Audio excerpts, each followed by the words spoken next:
پر شمس نہیں بخشے گا۔ اپنی بات کہتے وہ وہاں رکے نہیں تھے، تیزی سے قدم اٹھاتے اندر کی جانب چلے گئے، جبکہ رخسار بیگم وہیں زمین پر بیٹھ کر روتی چلی گئی تھیں۔ کھڑی کیوں ہو؟ بیٹھو، کیونکہ میں جو تم سے بات کرنے والا ہوں اسے سن کر یقیناً تم مزید کھڑی نہیں رہ پاؤ گی، وہ اجنبی انداز میں کہتا اپنی ٹیبل پر رکھے پین کو لے کر اپنے ہاتھ کی انگلی میں گھمانے لگا۔ وہ جو پہلے ہی شوق کی سی کیفیت میں اس کے سامنے کھڑی تھی، اوپر سے اس کے انداز اور بات نے حفصہ کو ٹھٹکنے پر مجبور کر دیا تھا۔ حفصہ کو اس کے گھر رہتے ہوئے ہفتے سے زیادہ دن ہو گئے تھے، اور آج اس نے پہلی بار اسے خود سے مخاطب کیا تھا، بلکہ اس سے کچھ ضروری بات کرنے کے لیے اپنی اسٹڈی میں بھی بلوایا تھا، اور اب وہ حیران سی سامنے کھڑی اس کے ہاتھ میں گھومتے پین کو دیکھ رہی تھی۔ تمہیں معلوم ہے، میرے باپ نے تمہیں اپنے گھر میں اس لیے رکھا ہے کہ تم ایک اچھی لڑکی ہو، اور تم نے میرے بیٹے کی مدد کی۔ وہ بولتا ہوا ایک لمحے کے لیے رکا تھا، اور حفصہ اس کی بات میں الجھ کر رہ گئی تھی۔ جانے وہ کیا کہنے والا تھا؟ سوچو، اگر انہیں یہ معلوم ہو جائے کہ تمہارے باپ کے آدمی پورے شہر میں تمہیں تلاش کر رہے ہیں، تو شاید یہ جاننے کے بعد وہ تمہیں اس گھر میں ایک پل کے لیے رہنے نہیں دیں گے۔ اپنی بات کہتا وہ تلخی سے مسکرایا، جبکہ حفصہ پھٹی پھٹی آنکھوں سے اس کو دیکھ رہی تھی۔ وہ سب تو اس نے حیات صاحب کو نہیں بتایا تھا، اور اسے اس بات کا بھی اندازہ تھا کہ اس کا باپ چپ بیٹھ کر رہنے والوں میں سے نہیں تھا، اور وہ یہ کیسے بھول گئی تھی کہ اسفندیار خان کے لیے کچھ بھی جاننا مشکل نہیں تھا۔ میرا ایک فون اور وہ لوگ تمہارے سامنے ہوں گے۔ اس کی دھمکی پر حفصہ نے اپنے سامنے موجود ٹیبل کا سہارا لیا تھا۔ اسفند کو یہ جان کر حیرانی ہوئی تھی کہ وہ اپنے نکاح سے بھاگ کر آئی ہے۔ اس کا نکاح کس سے ہو رہا تھا وہ جان نہیں پایا تھا۔ میں نے تمہارے ساتھ جو کیا، تم اس کا بدلہ لینا چاہتے ہو نا؟ وہ گرنے کے انداز میں اپنے پیچھے موجود کرسی پر بیٹھ گئی تھی۔ وہ کسی بھی حال میں وہاں سے واپس نہیں جانا چاہتی تھی۔ وہاں جانے کا سوچ کر ہی نہ رکنے والے آنسوؤں کا سلسلہ شروع ہو گیا تھا، جسے دیکھ اسفند کا دل بے چین ہوا تھا۔ رونے کے بجائے تم یہ سوچو کہ مجھے انہیں یہاں بلانے سے کیسے روک سکتی ہو۔ وہ اس کی بات کو بالکل نظر انداز کرتا اپنی چیئر سے اٹھا اور بھاری قدم اٹھاتا عین اس کی چیئر کے سامنے آ رکا تھا۔ کیسے روکوں؟ اور تم میرے روکنے سے رک جاؤ گے؟ ایک امید اور سوال کے ساتھ حفصہ نے اس کی گہری نیلی آنکھوں میں جھانکا تھا، اور اسفند کو لگا کہ اس کا دل سینے سے نکل کر باہر آ جائے گا اگر وہ اسی طرح اس کی آنکھوں میں جھانکتی رہی۔ مجھ سے نکاح کر لو، میں کسی کو کچھ نہیں بتاؤں گا۔ اپنے دونوں ہاتھ اس کی چیئر کے دونوں سائڈ پر رکھ کر وہ اسے اپنے گھیرے میں لیتا اس کے قریب جھکا تھا۔ بے تاثر چہرہ لیے وہ اس کی آنکھوں میں جھانک رہا تھا، اور اس کے الفاظ سن کر حفصہ کو لگا زمین اس کے قدموں کے نیچے سے کھسک گئی ہو۔ اگر وہ کھڑی ہوتی تو یقیناً گر جاتی۔ نکاح تو اس سے کیا جاتا ہے نا جس سے محبت ہو، یا نکاح کے بعد محبت کرنی ہو، اور یقیناً تمہارے دل میں میرے لیے محبت لفظ کا میم بھی نہیں ہوگا۔ وہ سیدھا اس کی آنکھوں میں دیکھ کر بولی۔ اس وقت وہ اس کے قریب ہی جھکا ہوا تھا، اتنا قریب کہ حفصہ کو اس کی سانسوں کی تپش اپنے چہرے پر محسوس ہو رہی تھی۔ اس کی اتنی قربت سے اس کا اپنا حلق خشک پڑتا ہوا محسوس ہو رہا تھا۔ تم نے بالکل درست فرمایا حفصہ ابراہیم خان، پر میں اپنے بیٹے سے بہت محبت کرتا ہوں۔ اس کی محبت میں ناپسندیدہ شخص سے نکاح کرنے کے لیے بھی تیار ہوں۔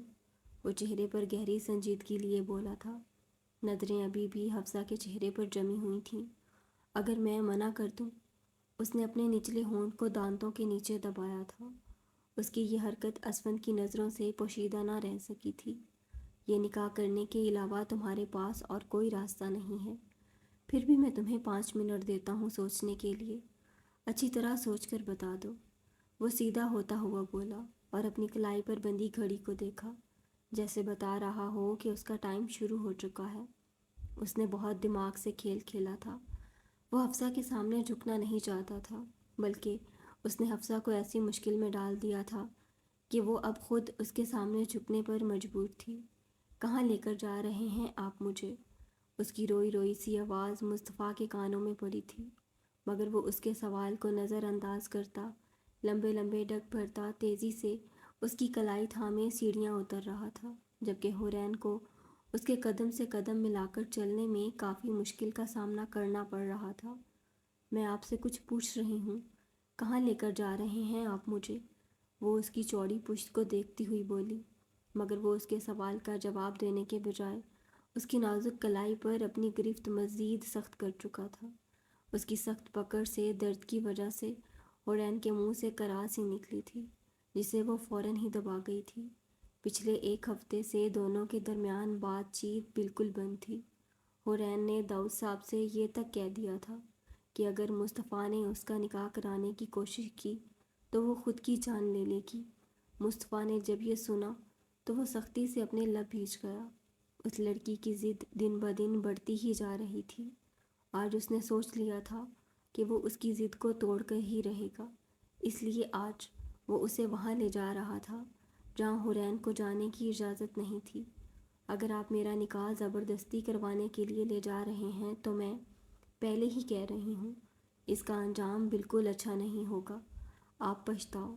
اس کا جملہ منہ میں ہی رہ گیا تھا جب وہ اسے اپنے ولا کے پچھلے حصے میں موجود بیسمنٹ کے سامنے آ کر روکا تھا۔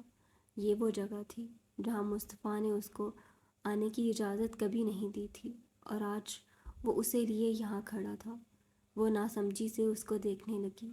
اندر جو ہوگا اسے دیکھ کر تم پچھتاؤ گی کہ تم نے مجھ جیسے شخص سے محبت کرنے کی غلطی کی، اور اپنا فیصلہ بدلنے میں دیر نہیں کرو گی۔ وہ ایک نظر اس کی طرف دیکھتا اس کو اپنے ساتھ کھینچتا اندر داخل ہوا تھا۔ جیسے ہی وہ اندر داخل ہوئی، پر وہاں کا منظر دیکھ کر حورین کا اندر کا سانس اندر اور باہر کا باہر رہ گیا تھا۔ سامنے ہی اس کا نیا باڈی گارڈ اور مصطفیٰ کا ایک اور آدمی اس کے پرانے والے باڈی گارڈ کو بری طرح سے پیٹ رہے تھے، جبکہ وہ کرسی پر بیٹھا درد میں کرا رہا تھا۔ حورین کو ان لوگوں سے دہشت سی محسوس ہو رہی تھی۔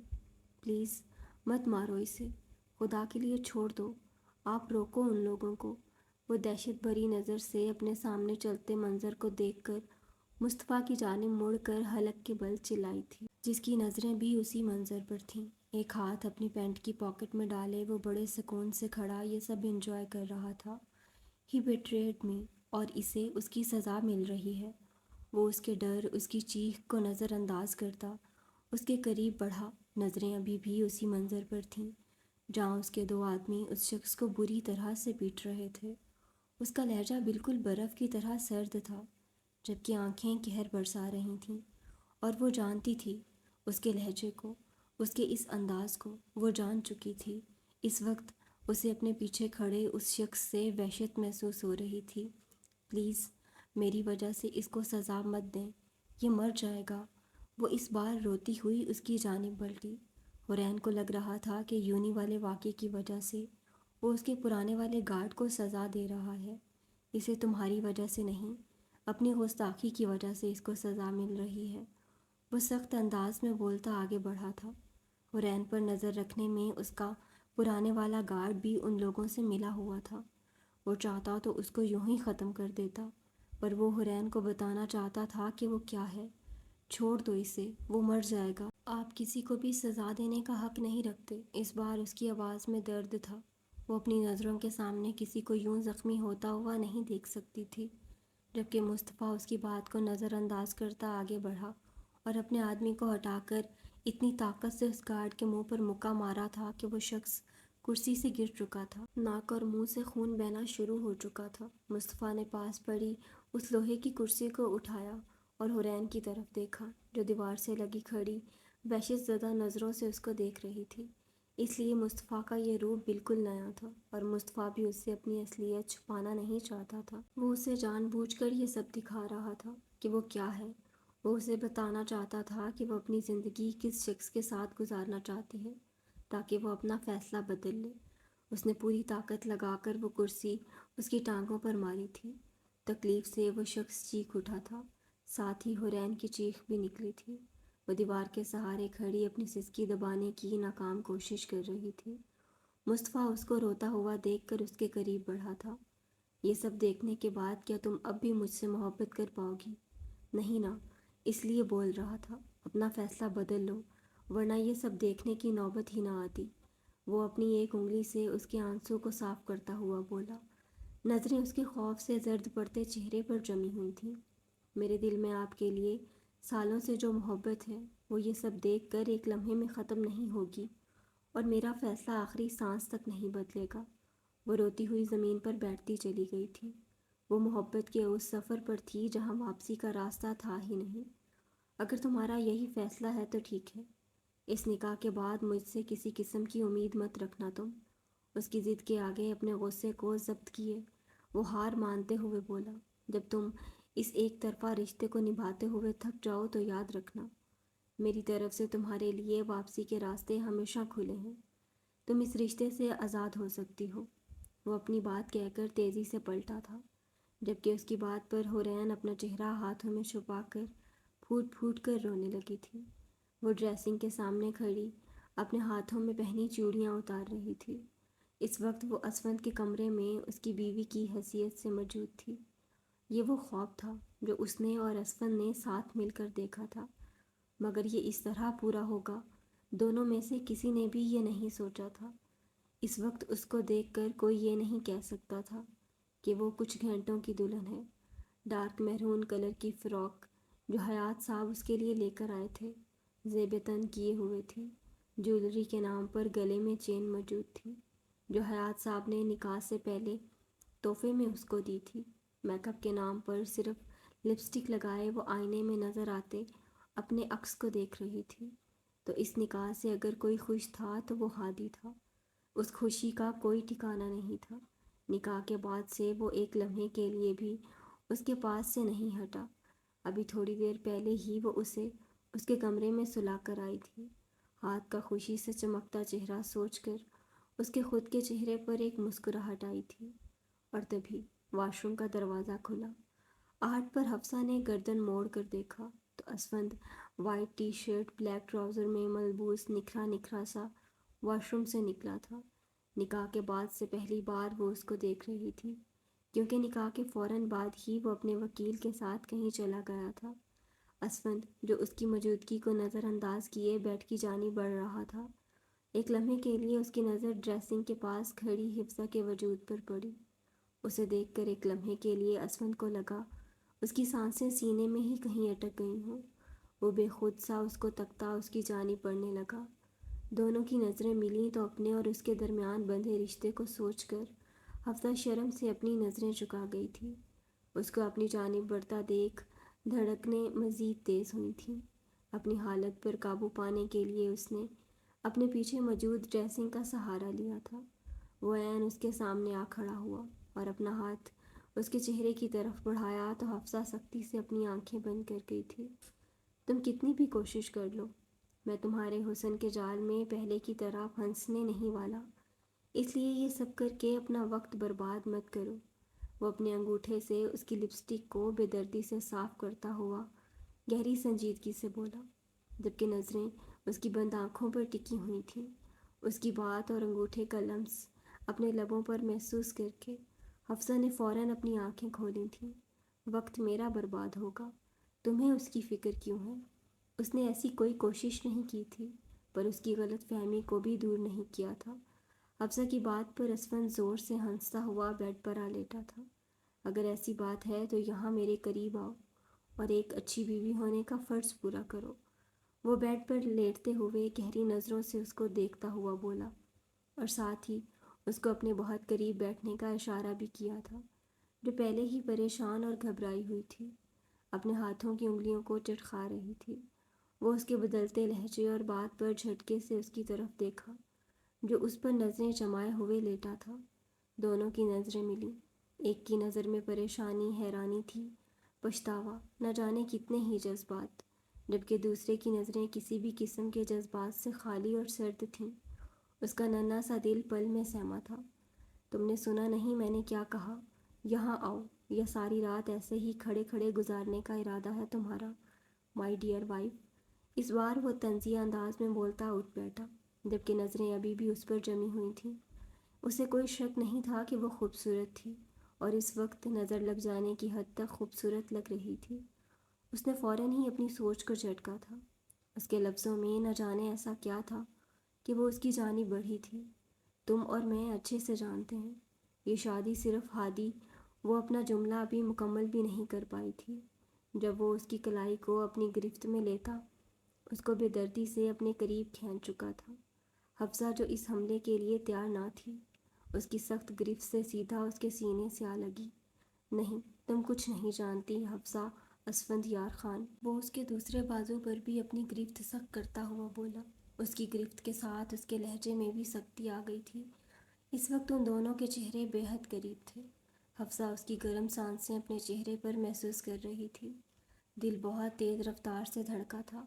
اس نے ایک بار پھر خود کو اس کی گرفت سے آزاد کرانے کی کوشش بھی نہیں کی۔ یہ وہی شخص تھا جس کی اتنی قربت کے لیے وہ تڑپتی رہی تھی، جس کی ایک جھلک کی وہ دیوانی تھی۔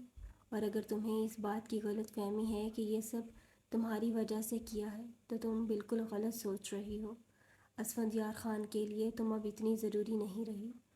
اس کی آنکھیں خطرناک حد تک لال ہو چکی تھیں اور اس کے لفظ حفصہ کے سینے میں کسی تیر کی طرح چبھ رہے تھے۔ ایک آنسو ٹوٹ کر اسفند کے سینے پر گرا تھا، جس کی نرمی کو اس نے محسوس کیا تھا۔ جانے کس احساس کے تحت وہ اس کے چہرے کے مزید قریب ہوا۔ نظریں اس کے کپ کپاتے لبوں پر آ ٹکیں۔ اس کا پاگل دل بغاوت کرنے کے لیے مچل رہا تھا۔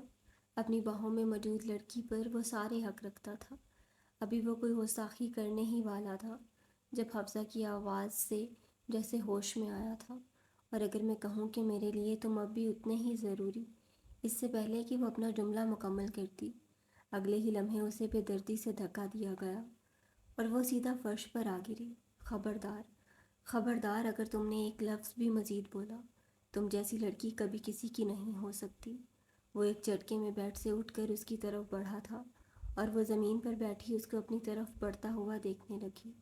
اس وقت جس کی آنکھوں میں اس کے لیے صرف نفرت تھی، اپنی کچھ دیر پہلے والی بدلی ہوئی کیفیت کو حفصہ سے تو چھپا سکتا تھا مگر خود سے نہیں۔ وہ آہستہ سے قدم اٹھاتا مزید اس کے قریب ہوا اور زمین پر اس کے مقابل آ بیٹھا تھا۔ جانتی ہو، تمہاری جگہ پہلے یہاں تھی، وہ اس کا نازک ہاتھ اپنے بھاری ہاتھ میں تھام کر اپنے دل کے قریب رکھتا ہوا بولا۔ اس کا ٹوٹا لہجہ حفصہ نے بخوبی محسوس کیا تھا۔ اپنی آنسوؤں سے بھری آنکھیں بند کیے وہ اس کے دل کی دھڑکنوں کو بھی محسوس کر رہی تھی۔ اور اب تمہاری جگہ یہاں ہے جہاں تم اس وقت بیٹھی ہو۔ وہ بے دردی سے اس کا ہاتھ جھٹکتا اٹھ کھڑا ہوا اور کمرے کی لائٹ بند کرتا بیڈ پر آ لیٹا تھا۔ اس نے دوبارہ حفصہ کی طرف دیکھنے کی غلطی نہیں کی تھی۔ آج یہ لڑکی اس کا امتحان بنی ہوئی تھی۔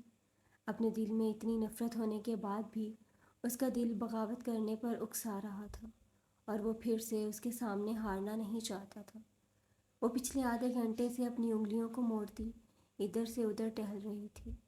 اس کے ہر ایک انداز سے گھبراہٹ اور بے چینی صاف ظاہر ہو رہی تھی، اور ہوتی بھی کیوں نہ، ابھی کچھ دیر پہلے ہی تو وہ حورین سے حورین مصطفیٰ شاہ بنی تھی۔ داؤد صاحب، اسفند اور گھر کے ملازموں کی موجودگی میں سادگی سے اس کا نکاح ہوا تھا۔